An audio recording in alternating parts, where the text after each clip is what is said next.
Bonjour, c'est Rémi pour Parlons Argent. Je suis très content de te retrouver dans cette nouvelle vidéo de Parlons Argent. On va parler aujourd'hui d'une question qui revient très souvent. Une question que tout le monde peut se poser à un moment ou à un autre. C'est est-ce qu'on peut vivre totalement de ses revenus boursiers? Est-ce qu'on peut vivre de la bourse sans travailler de manière ponctuelle, sans avoir de revenus annexes?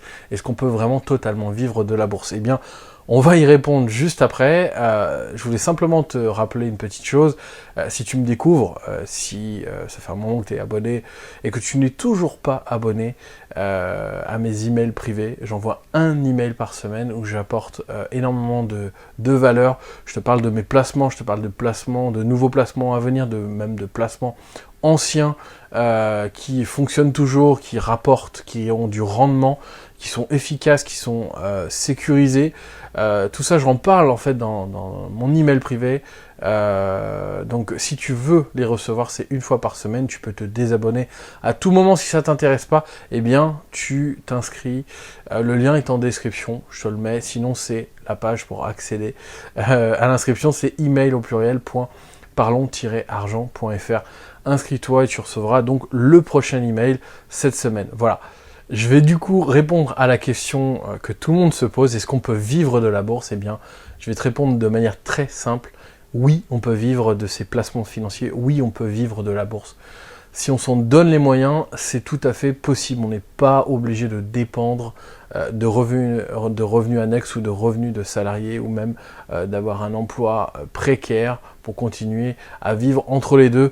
Tout est possible, mais oui, si tu désires, si tu le souhaites, vivre de tes placements financiers, c'est quelque chose qui est possible si tu t'en donnes les moyens, si tu te fixes des bons objectifs à atteindre.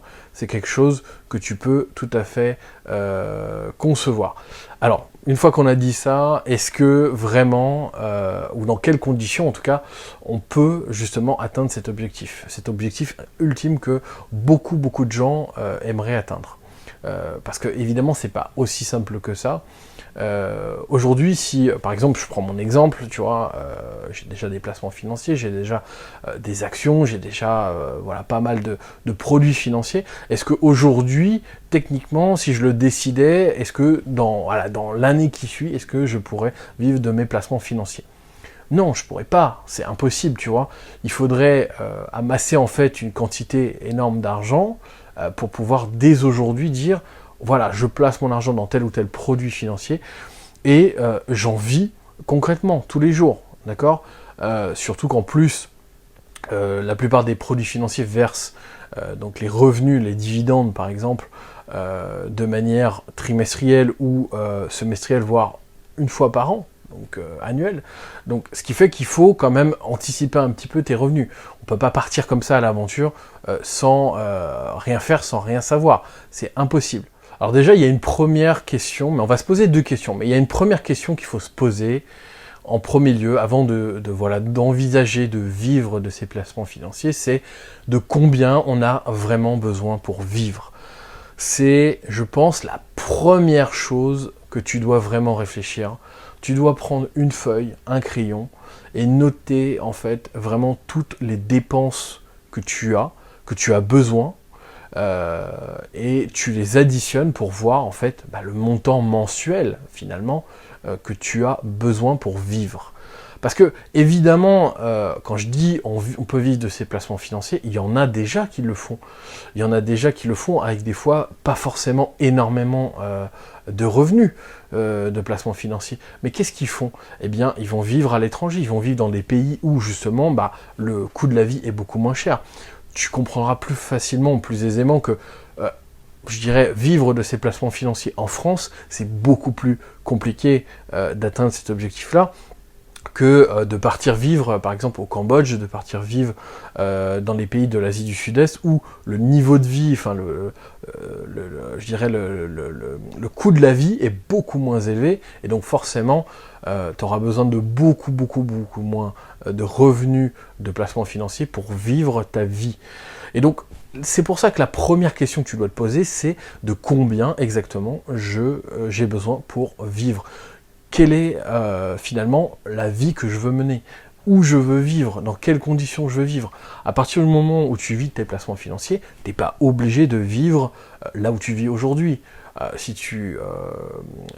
exemple, si aujourd'hui tu es salarié, probablement que tu es dans une zone assez dense, là où il y a du travail, là où il y a beaucoup plus de travail, qu'à la campagne par exemple. Donc c'est pour ça qu'il faut bien comprendre que le plus important, en fait, quand on commence à se poser la question de si on veut vivre de ses placements financiers, c'est de savoir combien on a besoin pour vivre. Quelle est la vie qu'on veut mener. Vivre à l'étranger, dans des pays où la vie est beaucoup moins chère, ça sera forcément beaucoup plus facile que de vivre en région parisienne où les loyers, le prix de l'immobilier est relativement cher, le coût de la vie est relativement cher, et beaucoup plus cher de toute manière que ces pays-là. Après, il y a d'autres pays en Europe, c'était simplement un exemple, je prenais l'Asie du Sud-Est, qui est forcément une région du monde relativement accessible pour nous, Européens.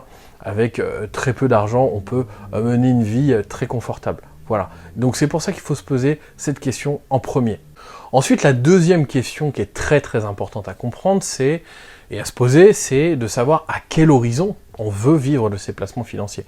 Parce que si je te disais, je veux vivre de mes placements financiers dans 2 ans, je vais avoir besoin de faire un effort considérable au niveau de mes placements, donc de placer énormément d'argent rapidement pour pouvoir atteindre cet objectif. Mais si je me fixe un objectif beaucoup plus lointain, quand on est jeune, on peut se permettre de se dire, peut-être qu'à 40, 50 ans, je voudrais ne plus travailler, je voudrais vivre totalement, je voudrais être rentier, je voudrais vivre de mes placements financiers. C'est peut-être ça la question en fait que tu te poses. C'est pas forcément tout de suite, aujourd'hui j'ai 25 ans, je voudrais vivre, je voudrais arrêter de travailler, à 27 ans je voudrais arrêter de travailler et vivre de mes placements financiers. C'est peut-être pas du tout ça que tu te poses, c'est plutôt, à moyen terme ou à long terme, je voudrais ne plus travailler, je voudrais être indépendant, je voudrais pouvoir faire ce que je veux dans ma vie, et bien je veux vivre de mes placements financiers ou de mes placements tout court.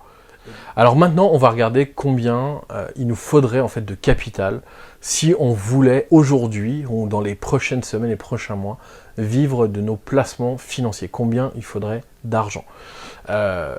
On va se baser en fait, on va prendre un exemple assez concret, on va prendre quelqu'un qui voudrait toucher le SMIC, d'accord? Donc à peu près 1100 à 1200 euros par mois, donc le salaire minimum en France, qui est, se situe aux alentours des 1100-1200 euros. Eh bien, combien il nous faudrait aujourd'hui placer pour avoir ce revenu-là annuellement, enfin mensuellement, mais de manière annualisée, si on devait placer notre argent. Eh bien, la fourchette se situerait en fait par rapport aux placements qui sont peu risqués, parce que évidemment on ne peut pas se permettre quand on veut vivre de ses placements financiers, eh bien avoir des revenus qui fluctuent énormément. On doit avoir une stabilité dans ces revenus, donc on doit investir dans des dans des actions notamment qui sont stables dans le versement de dividendes, parce que sinon on court un peu à la catastrophe, parce que notre budget qui est déjà prévisionnel, si en plus de ça on n'est pas certain qu'à la fin de l'année on aura exactement la somme qu'on s'est fixée, eh bien on court un petit peu, comme je disais, à la catastrophe. C'est pas possible de tenir un budget de cette manière-là.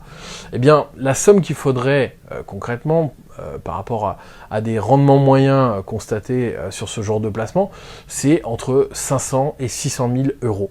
Donc c'est quand même considérable. Aujourd'hui, si tu voudrais donc avoir l'équivalent d'un SMIC, donc de revenu minimum en France, pour pouvoir vivre, eh bien il te faudrait au moins un capital de 500 à 600 000 euros placé sur ce genre de produits financiers, donc notamment des actions où on a des revenus réguliers et qui sont sécurisés, où on a peu de chance, ou en tout cas une faible chance que ces revenus diminuent considérablement d'année en année, et qui sont même plutôt, qui ont plutôt même la tendance inverse, c'est-à-dire à augmenter d'année en année.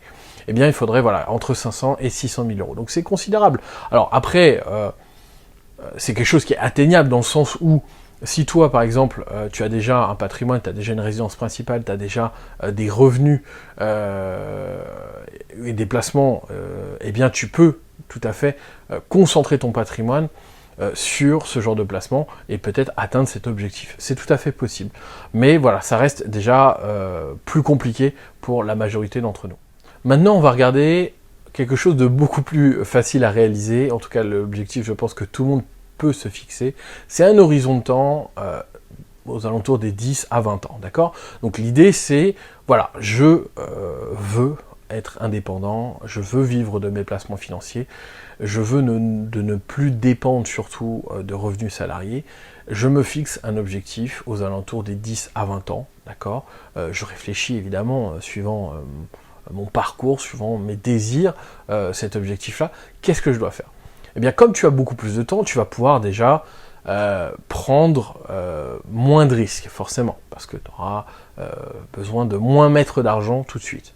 Ce qu'il faudra faire, c'est en premier lieu, c'est transférer tout l'argent qui est placé sur des revenus, sur des placements sécurisés qui ne rapportent pas, comme les livrets, notamment d'épargne, et bien le placer sur des actions, notamment sur d'autres placements financiers, mais notamment des actions qui rapportent des rendements, qui rapportent des dividendes, d'accord, pour avoir des revenus réguliers. Donc ça, il va falloir faire ça de manière régulièrement, investir tous les mois, tous les trimestres, d'accord, de manière assez régulière. Donc il faut que tu alloues une partie de ton épargne, même une bonne partie de ton épargne, à ces placements-là, d'accord. Donc il faudra investir cet argent directement, de manière régulière. Tu dois toujours, par contre, garder une somme d'argent qui va te permettre en fait d'investir dans les moments où justement les actions vont perdre 10, 15, 20, 25%. Ça arrive même de manière assez régulière, plusieurs fois, des fois en une décennie, d'accord, où ça peut perdre 10, 15, 20, 25%. Et bien c'est à ces moments-là que tu feras le plus d'argent, que tu vas faire le meilleur rendement, tu vas acheter des actions au rabais qui vont te permettre d'augmenter très très rapidement ton rendement. Et c'est là que tu vas te permettre à toi-même d'aller beaucoup plus vite dans l'atteinte de ton objectif, c'est-à-dire de vivre de tes placements financiers. Donc il faut toujours garder une somme de réserve te permettant de profiter de ces moments-là qui sont intéressants. Et puis, comme je disais, donc d'investir régulièrement, tous les mois, tous les trimestres, au moins tous les trimestres sur les actions, sur les valeurs que tu auras sélectionnées. Les placements dans lesquels tu devras investir, c'est forcément des placements sécurisés dans le versement de revenus réguliers. D'accord ? On ne peut pas s'amuser à investir dans n'importe quelle entreprise parce que si l'entreprise a la tendance à verser un dividende pendant 2-3 ans, après l'arrêter ou l'augmenter, c'est pas possible. Tu vas pas pouvoir construire ton budget là-dessus. C'est improbable. Donc il faudra investir dans les actions qui versent régulièrement des dividendes, voire même qui font progresser le dividende dans le temps. D'accord ? Donc des actions notamment, mais on peut aussi également investir dans l'immobilier dématérialisé, c'est-à-dire investir notamment dans des SCPI qui te permettent d'avoir des rendements tout à fait confortables et très corrects, tout en sécurisant ton patrimoine, puisque on investit quand même dans l'immobilier. On n'investit pas non plus dans des actions d'entreprise qui peuvent fluctuer assez violemment, comme tu peux le savoir sur la bourse. D'accord ? Donc ça, c'est le genre de placement qu'on peut faire. Il y en a plein d'autres, évidemment. Il y en a même vraiment beaucoup, dans lesquels c'est tout à fait possible.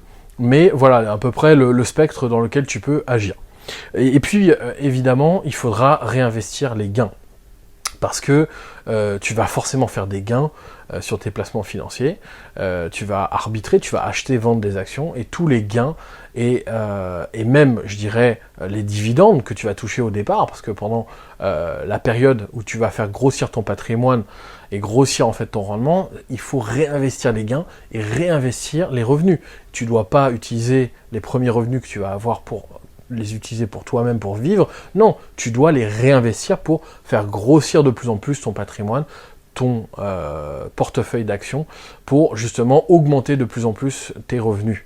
Voilà, et c'est de cette manière-là tu vas pouvoir augmenter beaucoup plus rapidement que si tu investis simplement ton propre argent, enfin c'est ton argent, mais je veux dire tes revenus de salaire. Et bien là, en réinvestissant donc tes gains, tu vas aller beaucoup plus vite. Et c'est pour ça que c'est je dirais à l'horizon de 10 à 20 ans, c'est quelque chose qui est tout à fait réalisable si on s'en donne les moyens, si on réfléchit bien à sa stratégie et si on s'est posé les bonnes questions comme on en a parlé tout à l'heure. Voilà, j'espère que cette vidéo t'a plu, que ça t'a donné envie peut-être d'atteindre cet objectif-là. Et j'en serais vraiment très heureux. D'ailleurs, si tout ça, ça t'intéresse, si ce genre de conversation t'intéresse, eh bien, n'hésite pas à t'abonner au podcast. Alors, ça c'est une annonce un petit peu que je fais aujourd'hui dans cet épisode. Mais j'en parlerai plus régulièrement, enfin, j'en parlerai plus en détail dans la prochaine vidéo. Donc, le podcast est de retour. Le podcast audio est de retour si tu veux suivre le podcast audio, donc c'est plusieurs fois par semaine. Donc je fais une émission de podcast où je parle, voilà, comme je parle aujourd'hui, mais beaucoup plus en longueur, beaucoup plus détendu, où je te parle de placements financiers, je te parle de mes placements financiers notamment, je te parle des placements financiers qui existent, on parle de fiscalité, on parle de plein de choses. Si tout ça, ça t'intéresse, n'hésite pas à t'abonner au podcast, je te mets le lien en description. Il est disponible un peu partout sur iTunes, sur Spotify, sur Google Podcast, enfin voilà, sur toutes les plateformes. Donc il y a déjà plusieurs épisodes disponibles. Et puis les emails privés, donc c'est un email par semaine. Pareil, le lien est en description si tu veux t'inscrire et recevoir l'email. C'est totalement gratuit, enfin tout ça c'est totalement gratuit. Tu peux t'inscrire et recevoir l'email privé par semaine. Voilà, je vais te laisser, on se retrouve pour la prochaine vidéo où je te parlerai plus en détail effectivement du podcast et ce que je compte faire pour faire évoluer Parlons Argent. Voilà, je te remercie, à bientôt, ciao.